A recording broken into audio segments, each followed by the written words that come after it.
Deccal'i düşündüm o vakit. Ve onu huzura kavuşturdu. Qasem pun berkata, lalu kamu membuatnya beristirahat. Murad pun mengangguk. Durdunuz öyle mi? Sejak saat itu, mereka memanggilku Kuyucu. Qasem pun berkata, jadi ada garis tipis antara rasa kasihan dan kekejaman. Arasında çok ince bir çizgi var demek ki. Yarım. Kembali kepada Raja, Iskandar berkata, Raja, aku harap kita akan memiliki pangeran lain. Raja pun menjawab, aku harap itu akan menjadi bayi yang sehat. Tidak lama Zulfikar pun lalu masuk. Iskandar pun pamit kembali ke barak. Zulfikar pun memberikan surat dari Komandan Barat, Lala Mehmet Pasha. Dia akan datang ke ibu kota bersama bawahannya. Raja pun membaca surat itu dan mengatakan kalau Lala telah mengambil estargon kembali dari orang kafir. Zulfikar pun merasa senang, lalu menjawab, terima kasih pada Tuhan. Raja berkata lagi, kita telah menjadikan peninggalan Sultan Sulaiman sebagai properti Islami kembali. Ini adalah kemenangan yang luar biasa, Zulfikar. Zulfikar pun berkata, ini adalah berita yang luar biasa Rajaku, dan ini adalah hari yang diberkati. Pertama, berita dari Qasem, dan sekarang ini. Terima kasih pada Tuhan, kamu sangat beruntung. Talihsizden yana. Raja pun berkata, Hudai telah memberitahukanku bahwa hal ini akan terjadi, yaitu ketika dia mengartikan mimpiku. Dia mengatakan kalau mimpiku berarti kemenangan, dan dia memang benar. Haklıymış. Kembali kepada Qasem, Murad berkata, bertahun lalu Safiya Sultan membangun negara paralel di dalam negara bagian. Dia bahkan mengaku dirinya sultan. Dia telah mengatur segalanya.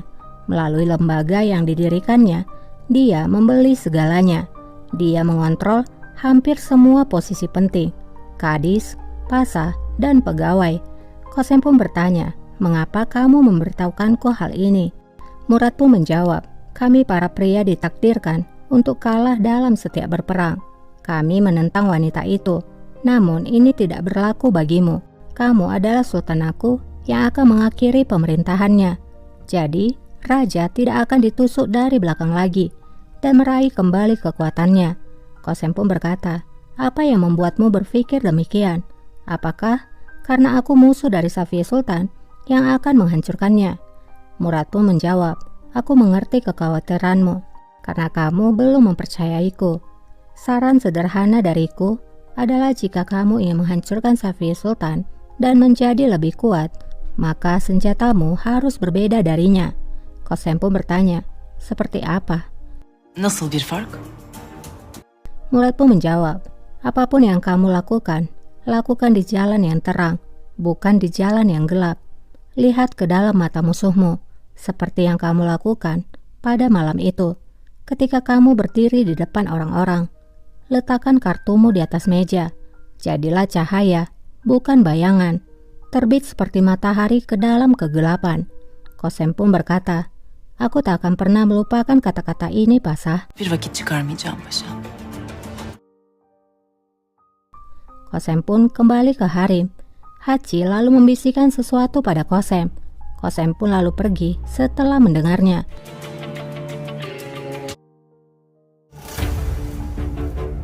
Rupanya, bisikan itu adalah bahwa Dervish ingin menemuinya. İstediğiniz itiraf. Saat telah di hadapan Dervish, Dervish pun memberikan surat yang ia dapat dari Perpane itu kepada Qasem. Dervish berkata, inilah pengakuan yang kamu minta. Ingatlah Qasem Hatut tentang kesepakatan kita. Fariye Sultan tidak boleh terluka. Merak etme. Qasem pun mengambil surat itu dan menjawab, jangan khawatir Pasha, aku tidak memiliki masalah dengannya, tapi dengan ibunya, Safiye Sultan. Validesi Safiye Sultan. Di lain sisi, Safiye Sultan bertemu dengan Dede. Safiye berkata, apakah yang kami dengar itu adalah benar Dede? Yaitu tentang pakaian putraku. Gömleğimi. Dede pun menjawab, bagaimana mungkin aku tidak mengenali baju yang aku tulis sendiri Sultan aku? Aku ingat seperti baru menulisnya kemarin. Baju yang kamu buat untuk pangeran kecil. Safiye pun bertanya, siapa yang membawanya? Dede pun menjawab, seorang pria muda dan aku tidak mengenalinya. Dia pergi dengan cepat. Tapi jangan khawatir, dia akan kembali saat hari Jumat. Setelah melaporkan hal itu, Safiye pun menyuruh Dede untuk pergi. Safiye lalu berbicara pada Bulbul. Apakah itu mungkin, Bulbul? Apakah putraku masih hidup? Bulbul menjawab, aku tidak tahu, sultanaku. Keluarga yang kita percayakan atas pangeran telah mengatakan kalau pangeran telah meninggal. Mereka mungkin telah berbohong. Yalan söylemiş olabilirler mi? Kembali kepada Kosem. Kosem pun datang menemui Hachi dan menunjukkan surat yang sudah ia dapatkan. Hachi pun berkata, keberuntungan telah datang, permainan akan berakhir. Dan selamat padamu, Kosem, karena raja telah mengetahui kehamilanmu. Dia memanggilmu. İstiyorlar. Hasta olduğumuz. Kosem pun menjawab, katakan padanya kalau aku sakit. Hachi tidak mengerti, lalu bertanya, sakit? Kamu terlihat segar seperti bunga daisy. Hastası. Turp gibisin maşallah. Kosem menjawab, aku sakit, Hachi A. Sakitku di dalam hatiku. Kalbimde ince bir sızı var. Hachi pun berkata, ayolah, jangan melakukan hal ini. Raja memanggilmu.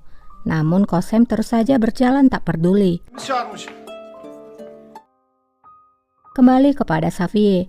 Safiye berkata, aku harap putraku masih hidup. Maka aturannya akan ditulis ulang. Segalanya akan berubah. Her şey değişir. Amin. Bulbul pun menjawab, kita akan mengetahuinya saat hari Jumat, Sultana. Tapi jangan terlalu berharap. Aku khawatir kamu akan kecewa. Dişem sukut hayale uğramanız. Pada saat itu, Safiye dan Iskender berpapasan.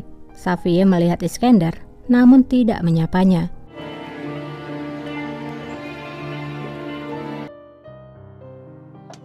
Gel. Kembali kepada Hachi. Hachi menghadap pada Raja. Raja pun bertanya, di mana Kosem? Mengapa dia tidak datang bersamamu? Hachi lalu menjawab, aku memanggilnya, namun dia mengatakan, dia sedang sakit. Dia mengatakan juga, katakan pada Raja, aku memohon pengampunannya. Beni dediler. Raja pun bertanya, sakit apa? Nesi varmış? Hachi menjawab, tidak ada yang serius. Aku pikir dia hanya merasa kedinginan. Aku telah menyiapkan sirup untuknya. Dia akan meminumnya dan tertidur. Dia akan baik saat malam hari. Ama kadar bir şeycikleri kalmaz.